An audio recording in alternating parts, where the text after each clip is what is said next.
Bismillahirrahmanirrahim. Assalamu alaikum everyone. I welcome you in this video. This is Qadir Baksh, Director Rescue Tutors.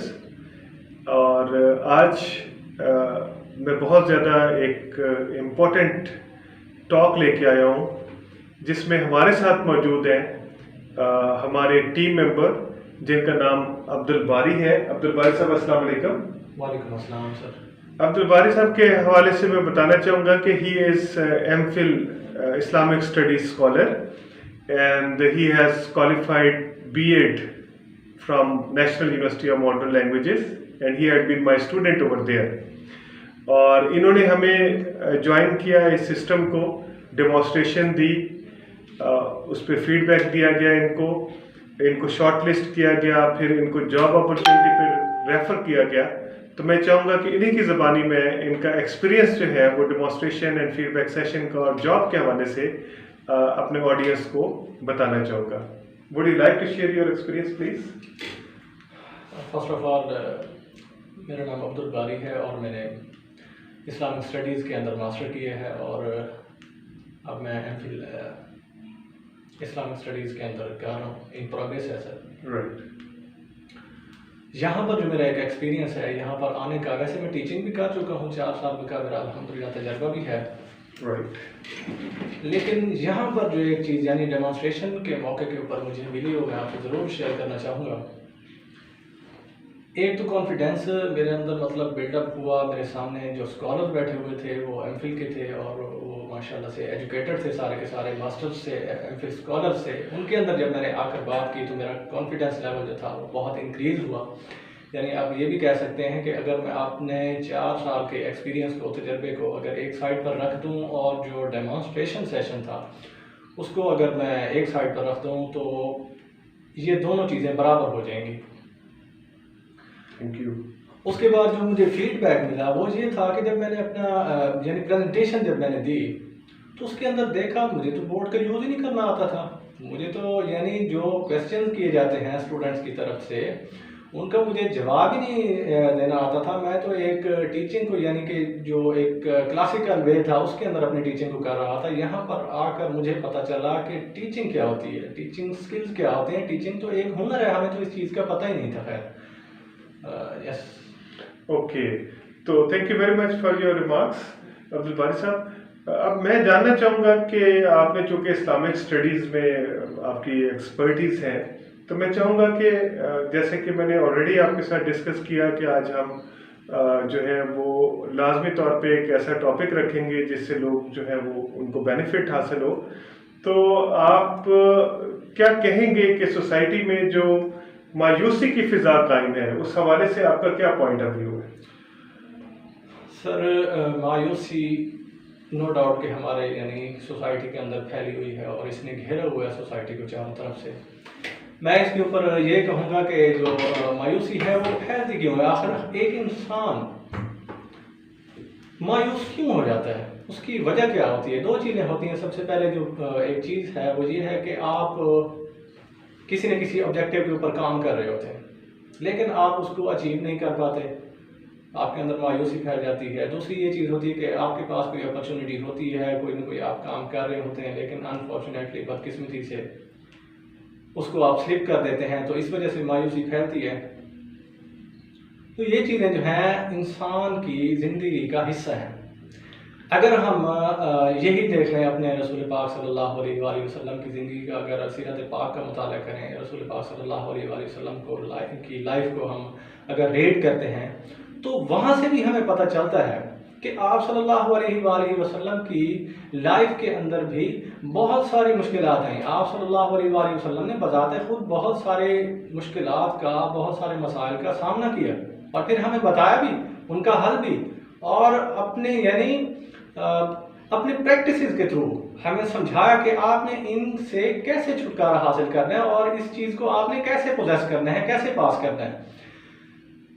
आप रसूल पाक सल्लल्लाहु अलैहि वसल्लम की ज़िंदगी की जो पहली जंग थी, जिसको हम ग़ज़वा बदर हम पहले अपनी यानी मिडिल क्लासेस के अंदर पढ़ भी चुके हैं, अगर उसी चीज़ को ही हम देख लें, उसी के अंदर ही देख लें कि मुसलमानों की तादाद कितनी थी, मुसलमानों की कंडीशन क्या थी, कि आया मुसलमानों के पास असला कितना था, और यानी और कुफार के साथ जिनके साथ मुकाबला था मुसलमानों का, उनकी तादाद कितनी थी, उनके पास वेपन क्या क्या थे, उनके पास असला क्या था, और उनके अंदर कॉन्फिडेंस किस लेवल का था।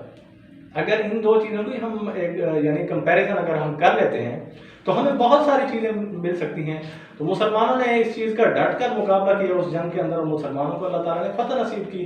तो बात ये है कि अल्लाह ताला उनकी मदद करता है जो अपनी मदद खुद करते हैं। इसके अलावा भी अगर आप रसूल पाक सल्लल्लाहु अलैहि वसल्लम की ज़िंदगी के अंदर आगे चलते चले जाते हैं, ग़ज़वा उहद के अंदर, उसके बाद ग़ज़वा अहज़ाब, ग़ज़वा यानी खैबर, ग़ज़वा खैबर के बाद जो आप सल्लल्लाहु अलैहि वसल्लम की ज़िंदगी की जो आखिरी जंग थी, उस वक्त तो मुसलमान ताकतवर हो गए थे, सारी अपॉर्चुनिटीज़ भी उनके पास थी, लेकिन उसके बावजूद अल्लाह ताला ने उनके सामने यानी इम्तिहान रखा।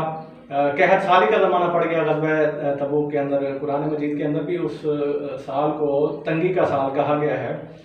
तो उनके सामने जो ताकत थी वो रोमन अम्पायर थे उस वक्त के, यानी आप वो रोमन अम्पायर को उस वक्त की सुपर पावर कह सकते हैं। मुसलमानों का उनके साथ भी सामना हुआ।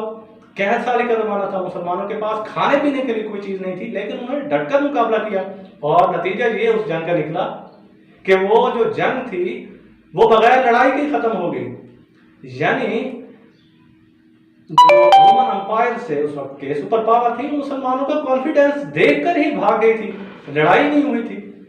तो अल्लाह ताला बात यह है कि अल्लाह ताला उनकी मदद करता है जो अपनी मदद खुद करते हैं। अल्लाह ताला खुद इरशाद फरमाता है, बाद औक़ात हमारे पास अपॉर्चुनिटीज़ भी बहुत सारी होती हैं। अल्लाह ताला भी यही कहता है कि हम बाद औक़ात आपको चीज़ें देंगे, आपको आजमाएंगे, आपकी औलाद के थ्रू, आपके माल के थ्रू आपको इज्जत देकर आजमाएंगे, आपको इज्जत देकर आपसे इज्जत छीन लेंगे। अब्दुल वारिस साहब, इसमें जो पॉइंट अभी मुझे समझ आ रहा है आपकी डिस्कशन से कि बड़ी बड़ी सुपर पावर्स के साथ मुसलमानों ने मुकाबला किया और सख्त हालात में से निकल के आए, तो उसमें जो मेजर चीज़ मुझे लग रही है वो मुसलमानों की कुव्वत इरादी थी, विल पावर थी, ठीक है, जिसकी वजह से वो डिफ़िकल्ट सिचुएशन से भी निकल के आए। और अगर वो पावर्स के साथ, सुपर पावर्स के साथ मुकाबले में थे, तो basically they were connected with the super power of the super powers, कि मुसलमानों का जो असल में जो कनेक्शन था वो अल्लाह ताला के साथ था। तो अल्लाह ताला से बड़ी तो कोई सुपर पावर है नहीं, ठीक है। जब आप किसी इतने बड़े पावर हाउस के साथ कनेक्टेड होते हो, तो फिर ये दुनिया की जो सुपर पावर्स हैं, जो सो कॉल्ड हैं, जिनको तो हम सुपर पावर उस तरह से कह नहीं सकते, तो वो तो कुछ भी नहीं है। तो इसी तरह से हमारी ज़िंदगी की जितनी भी मुश्किलात हैं, मायूसियाँ हैं, उनको हम फेस करके अपनी कुव्वत इरादी के साथ और पावर हाउस के साथ कनेक्ट होके उनमें से निकल सकते हैं। वो पावर हाउस है क्या? अल्लाह अलमाइटी की ज़ात है कि हम अल्लाह ताला के जो अहकामात हैं उनके मुताबिक ज़िंदगी गुजारें और हजूर पाक सल्लल्लाहु अलैहि वसल्लम की सीरत मुबारक से सीख के हम लोग उसके मुताबिक ज़िंदगी गुजारें।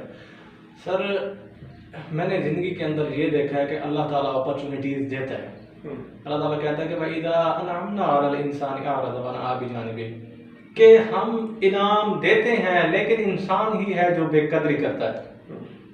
बाद औक़ात हमें अपॉर्चुनिटीज़ दी जा रही होती हैं लेकिन हम गफलत की नींद सो रहे होते हैं, उन अपॉर्चुनिटीज़ को गेट नहीं करते, यानी उनको अपॉर्चुनिटीज़ के अंदर नहीं जाते, उनको लेते नहीं, उनके ऊपर काम नहीं करते, उनको छोड़ देते हैं। ख्वाब गफलत के अंदर हम सोए हुए होते हैं। तो ला तक़नतू मिन रहमतिल्लाह, अल्लाह ताला की रहमत से हमें मायूस कभी भी नहीं होना चाहिए। बिलखसूस जो बेहतरीन अपॉर्चुनिटी होती है जो हम लोग मिस करते हैं वो ये है कि जब हम रात को लेट स्लीपिंग वाला स्केड्यूल फॉलो करते हैं, तो उसमें क्या होता है कि हम नमाज इशा भी मिस करते हैं रात को। मेरे ख्याल में अगर हम अपना लाइफ साइकिल ठीक कर लें, अपनी सेल्फ मैनेजमेंट कर लें, हमारा जैसे कि हमें ऑर्डर्स हैं कि नमाज इशा के बाद हम सो जाएं, किसी मजलिस में ना जाएं, कोई मसरूफियत ना रखें और सुबह अर्ली इन द मॉर्निंग उठें। फॉर एग्जांपल 9 बजे सोने का स्केड्यूल हो जाए जैसे आजकल चल रहा है, और सुबह 4 साढ़े 4 बजे उठते हैं, तो तहज्जुद के टाइम पे उठ के तहज्जुद पढ़ी जाए, नमाज के टाइम पे नमाज पढ़ी जाए, तो पूरा अपना सारा दिन का स्केड्यूल बेहतरीन हो सकता है। और जितने भी सक्सेसफुल लोग हैं उनका यही स्केड्यूल है, ठीक है। तो इसको जैसे हम मिस करते हैं और हम अपने रिलीजियस टीचिंग से दूर जाते हैं, तो फिर हमारे लिए मायूसियों का पहाड़ खड़ा हो जाता है जो हमारे लिए जो है परेशानी का बायस होता है। और मैंने तो ज़ाती तौर पे आजमाया कि अगर आप ऐसा स्केड्यूल फॉलो ना करें तो फिर बहुत डिफिकल्ट होता है कि आपको बड़ी कामयाबी हासिल कर सकें। ठीक है जी, बहुत शुक्रिया अब्दुल बारी साहब, आपकी तशरीफ आवरी का, आपने वक्त दिया। Nice of you, thank you very much.